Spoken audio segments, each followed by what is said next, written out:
I saw my father slap my mother across the face, painfully aware her parents wanted a boy. Diana's deeply intimate tapes reveal the agonizing childhood that sowed the seeds for disastrous marriage. The book he wrote, Diana, Her True Story, shook the world. Now, 20 years after her death, it is being republished, with the transcripts of her recordings.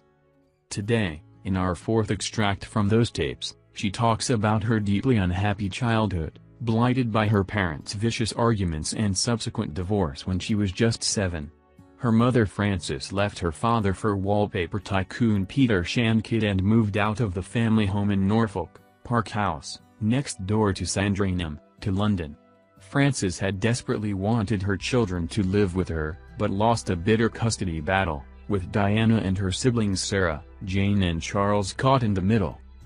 The biggest disruption was when Mummy decided to leg it, in 1967. That's the vivid memory the four of us children have. We all have our own interpretations of what should have happened and what did happen. People took sides. Various people didn't speak to each other. For my brother and I, it was a very wishy-washy and painful experience. Charles, my brother, said to me the other day that he hadn't realized how much the divorce had affected him until he got married and started having a life of his own. But my other sisters, their growing up was done out of our sight. We saw them at holidays. I don't remember it being a big thing. I idolized my eldest sister, Sarah, 6 years older, and I used to do all her washing when she came back from school. I packed her suitcase, ran her bath, made her bed, the whole lot. I did it all and I thought it was wonderful. I soon learned that doing that wasn't such a good idea. I always looked after my brother, really. We had so many changes of nannies, because Daddy was a very attractive divorcee and he was good bait for somebody. We tend to think they came for that, rather than for looking after my brother and me. If we didn't like them, we used to stick pins in their chair and throw their clothes out of the window. We always thought they were a threat because they tried to take Mother's position. They were all very young and rather pretty. They were chosen by my father. It was terribly disruptive to come back from school one day to find a new nanny. It was a very unhappy childhood. Always seeing our mum crying. Daddy never spoke to us about it, we could never ask questions. Very unstable, the whole thing. At the age of 14, I remember thinking that I wasn't very good at anything, that I was hopeless because my brother was always the one getting exams at school and I was the dropout.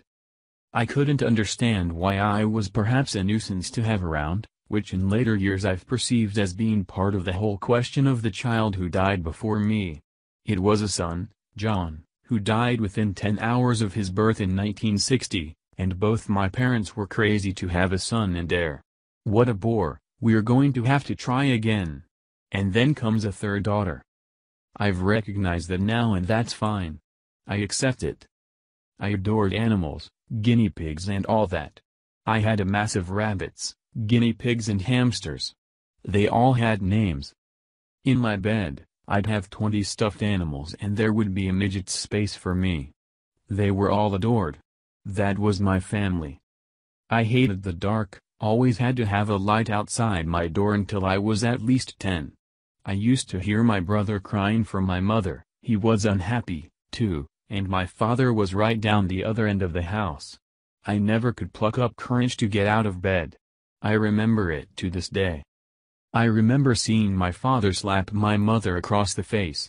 I was hiding behind the door, and Mummy was crying. I remember Mummy crying an awful lot. Every Saturday, when we went up to stay with her and Peter Shand Kydd, for weekends, every Saturday night, standard procedure, she would start crying. We would both see her crying. "What's the matter, Mummy?" "Oh, I don't want you to leave tomorrow," which, for a 9-year-old, was devastating, you know.